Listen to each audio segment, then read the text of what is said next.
Remember tears streaming down your face when I said I'll never let you go. Hello everyone, so today we are moving on to chapter 5 of the Hunger Games.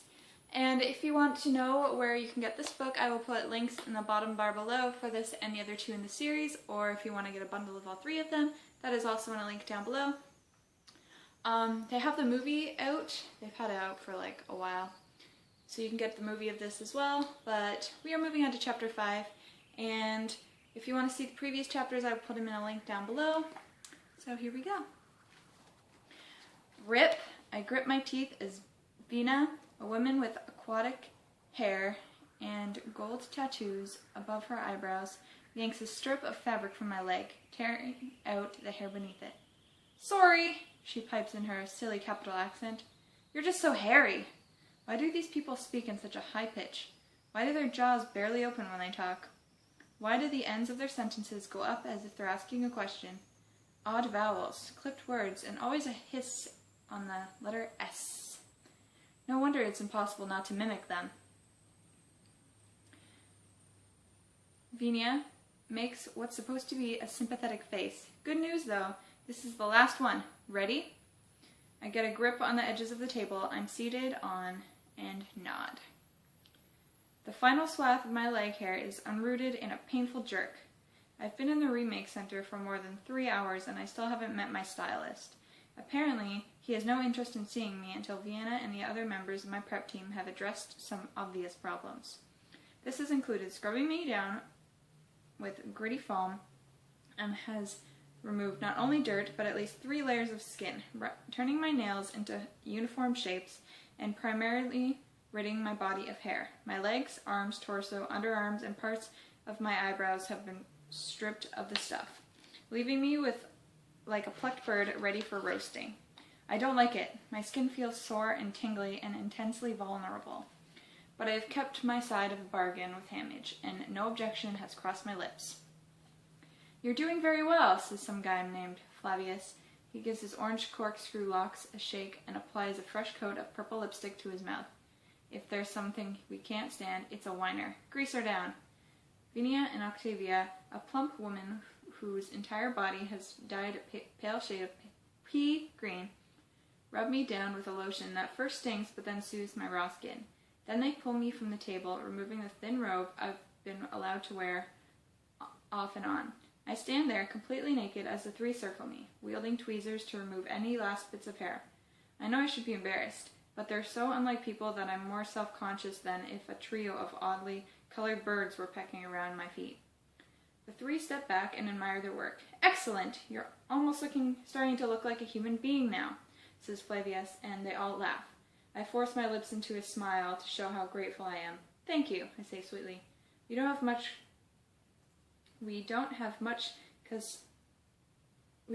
cause to look in District 12. This wins them over completely. "Of course you don't, you poor darling," says Octavia, clasping her hands together in distress for me. "But don't worry," says Vienna. "By the time Sina is through with you, you're going to be absolutely gorgeous." "We promise. You know now that we've gotten rid of all the hair and the filth, you're not horrible at all," says Flavius, encouragingly. "Let's call Sina." They dart out of the room. It's hard to hate my prep team. They're such total idiots, and yet, in an odd way, I know they're sincerely trying to help me. I look at the cold white walls and the floor and resist the impulse to retrieve my rope, but this Sina, my stylist, will surely make me remove it at once. Instead, my hands go to my hairdo, the one area of my body my prep team has been told to leave alone. My fingers stroke the silky braid my mother so carefully arranged. My mother. I left her blue dress and shoes on the floor of my train car, never thinking about retrieving them, of trying to hold on to that piece of her at home. Now I wish I had. The doors open and a young man who must be Sina enters. I'm taken back by how normal he looks. Most of the stylists they interview on television are so dyed, stenciled, and surgically altered they're grotesque. But Sina's close-cropped hair appears to be its natural shade of brown. He's in a simple black shirt and pants. The only concession to self-altered seems to be a metallic gold eyeliner that has been applied with a light hand. It brings out the flecks of gold in his eyes. and despite my disgust with the Capitol and their hideous fashions, I can't but help thinking how attractive it looks. "Hello, Katniss. I'm Sina, your stylist," he says in a quiet voice, somewhat lacking in the Capitol's affectations. "Hello," I ventured cautiously. "Just give me a moment, all right?" he asks. He walks around my naked body, not touching me, but taking in every inch of it with his eyes. I resist the impulse to cross my arms over my chest. "Who did your hair?" "My mother," I say. "It's beautiful, classic really, and in almost perfect balance with your profile. She has very clever fingers," he says. I had expected someone flamboyant, someone older trying desperately to look young, someone who viewed me as a piece of meat to prepare for a platter. Sina has met none of these expectations. "You're new, aren't you? I don't think I've seen you before," I say. Most of the stylists are familiar constants in the ever-changing pool of tributes. Some have been around my whole life. "Yes, this is my first year in the games," says Sina. "So they gave you District 12, I say. "Newcomers generally end up with us, the least desirable district." I asked for District 12, he says without further explanation. "Why don't you put on your robe and we'll have a chat?" Pulling on my robe, I follow him through a door into the sitting room. 2 red couches face off over a low table. 3 walls are blank, the 4th is entirely glass, providing a window to the city. I can see by the light that it must be around noon, although the sunny sky has turned to overcast. Sina invites me to sit on one of the couches and takes his place across from me. He presses a button on the side of the table. The top splits, and from below rises a second tabletop to hold our lunches. Chicken and chunks of oranges cooked in creamy sauce laid on a bed of pearly white grain, tiny green peas, and onions, rolled like little flowers, and for dessert, a pudding the color of honey. I tried to imagine assembling this meat myself back home. Chickens are too expensive, but I could make do with wild turkey. I need to shoot a second turkey to trade for the orange. Goat's milk would have been a substitute for cream. We could grow peas in the garden. I'd have to get wild onions from the woods. I don't recognize the grain. Our own tessera ration cooks down to an unattractive brown mush. Fancy rolls would mean another trade with the baker, perhaps 2 or 3 squirrels. As for the pudding, I can't even guess what's in it. Days of hunting and gathering for this meal, and even then it would be a poor substitution for the Capitol's version. What must it be like, I wonder, to live in a world where food appears at the press of a button? How would I spend the hours I now commit to combing the woods for sustenance if it were just so easy to come by? What do they do all day, these people in the Capitol, besides decorating their bodies and waiting around for a new shipment of tributes to roll in and die for their entertainment? I look up and find Sina's eyes trained on me. "How despicable we must seem to you," he says. Has he seen this in my face or somehow read my thoughts? He's right, though. The whole rotten lot of them is despicable. "No matter," says Sina. "So, Katniss, about your costume for the opening ceremonies.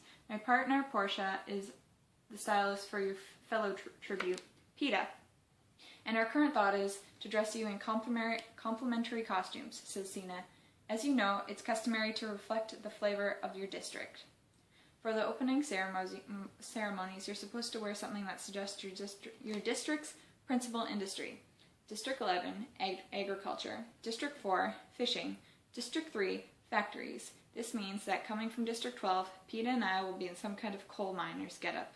Since the baggy miners' jumpsuits are not particularly becoming, our tributes usually end up in skimpy outfits and hats with headlamps. One year, our tribute were stark naked and covered in black powder to represent coal dust. It's always dreadful and does nothing to win favor with the crowd. I prepare myself for the worst. So I'll be in a coal miner outfit, I ask, hoping it won't be indecent. Not exactly. You see, Portia and I think the coal miner thing's very overdone. No one will remember you in that. And we both see it as our job to make District 12 tributes unforgettable," says Sina. "I'll be naked for sure, I think. So rather than focus on the coal mining itself, we're not going to focus on the coal." "We're going to focus on the coal," says Sina. "Naked and covered in black dust, I think. And what do we do with coal? We burn it," says Sina. "You're not afraid of fire, are you, Katniss?" He sees my expression and grins. A few hours later, I am dressed in what will either be the most sensational or the deadliest costume in the opening ceremonies. I'm in a simple black unitard that covers me from ankle to neck, Shiny leather boots lace up to my knees, but it's the fluttering cape made of streams of orange, yellow, and red, and the matching headpiece that defines his costume. Cena plans to light them on fire just before our chariot rolls into the streets. It's not real flame, of course. Just a little synthetic fire portion I came up with. You'll be perfectly safe, he says, but I'm not convinced. I won't be perfectly barbecued by the time we reach the city center. My face is relatively clear of makeup, just a bit of highlighting here and there. My hair has been brushed out, then braided back in my usual style. I want the audience to recognize you when you're in the arena, says Cena dreamingly. Katniss, the girl who is on fire. It crosses my mind that Cena's calm and normal demeanor masks a complete madman. Despite this morning's revelation about Peter's character, I'm actually relieved when he shows up, dressed in an identical costume. He should know about fire, being the baker's son and all. His stylist, Portia, and her team accompany him. And everyone is absolutely giddy with excitement over what a splash will make. Except Cena. He just seems a bit weary as he accepts congratulations. We're whisked down the bottom level of the Remake Center, which is essentially a gigantic table. The opening ceremonies are about to start. Pairs of tributes are being loaded into chariots pulled by teams of 4 horses. Ours are coal black. The animals are so well trained, no one even needs to guide their reins. Cena and Portia directs us into the chariot and carefully arranges our body positions. The drape of our capes before moving off the console with each other. What do you think? I whispered to Peeta about the fire. I'll rip off your cape if you'll rip off mine, he says through gritted teeth. Deal, I say. Maybe if we can get them off soon enough, we'll avoid the worst burns. It's bad, though. They'll throw us into the Reno no matter what the condition we're in. I know we promised Haymitch we'd do exactly what they say, but I don't think he's considered this angle. Where is Haymitch anyway? Isn't he supposed to be protect us from this sort of thing, says Peeta. With all the alcohol in him, it's probably not advisable to have him around an open flame, I say.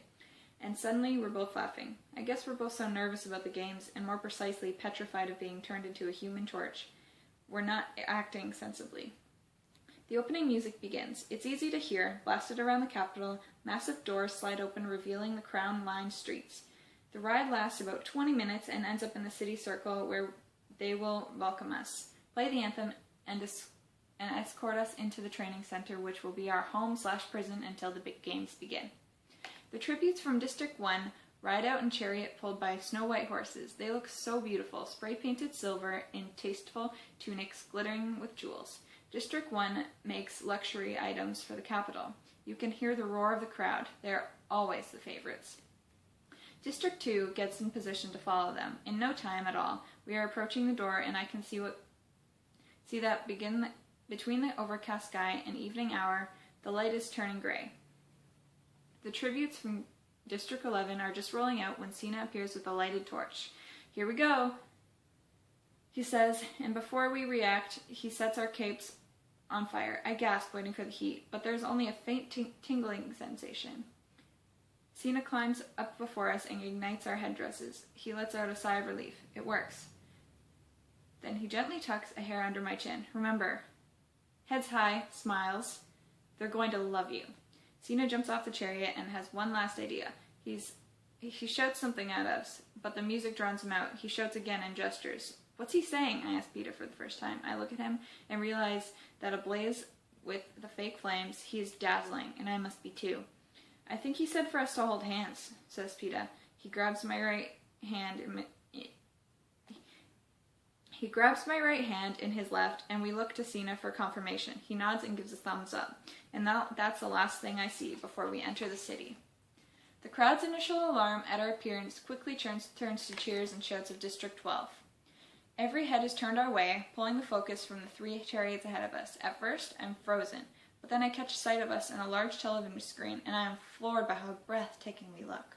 In the deepening twilight, the firelight illuminates our faces. We seem to be leaving a trail of fire off the flowing capes. Cena was right about the minimal makeup. We both look more attractive, but utterly recognizable. Remember, heads high, smiles, they're going to love you. I hear Cena's voice in my head. I lift my chin a bit higher, put on my most winning smile, and wave with a free hand. I'm so glad that I have Peter to clutch for balance. He is so steady, solid as a rock. As I gain confidence, I actually blow a few kisses to the crowd. The people of the capital are going nuts, showering us with flowers, shouting our names, our first names, which they have bothered to find in the program. The pounding music, the cheers, the admiration work their way into my blood, and I can't suppress my excitement. Sina has given me a great advantage. No one will forget me. Not my look, not my name. Katniss, the girl who was on fire.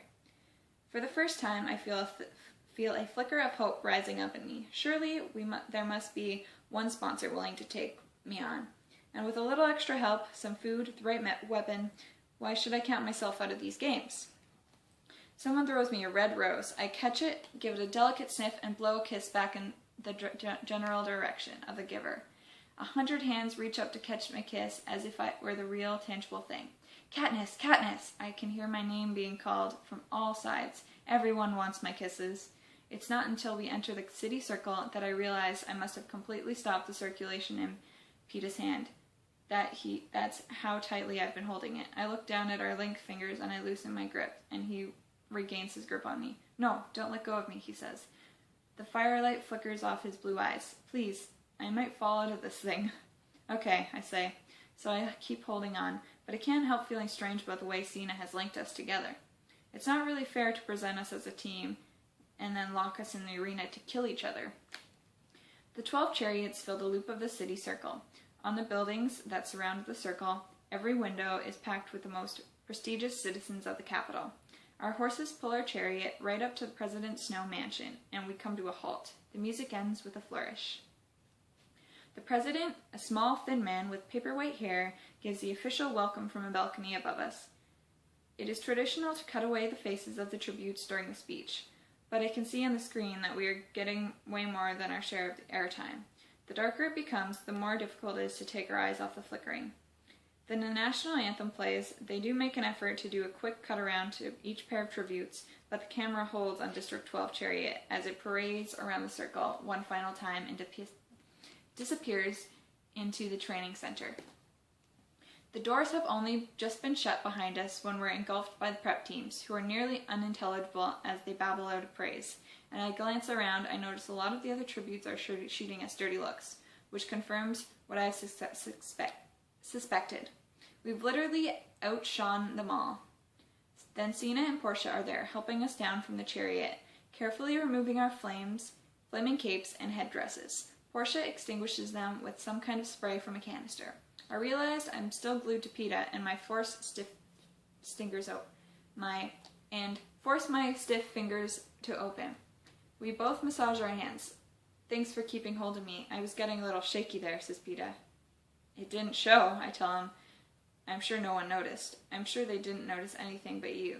You should wear flames more often, he says. They suit you. And then he gives me a little smile that seems so genuinely sweet, with just a touch of shyness that unexpected warmth rushes through me. A warning bell goes off in my head. Don't be stupid. Peeta's planning how to kill you, I remind myself. He is luring you into making you easy prey. The more likable he is, the more deadly he is.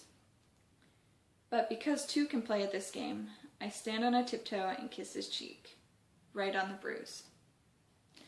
Alright, so that was Chapter 5 of The Hunger Games. If you liked it, make sure to give it a quick thumbs up.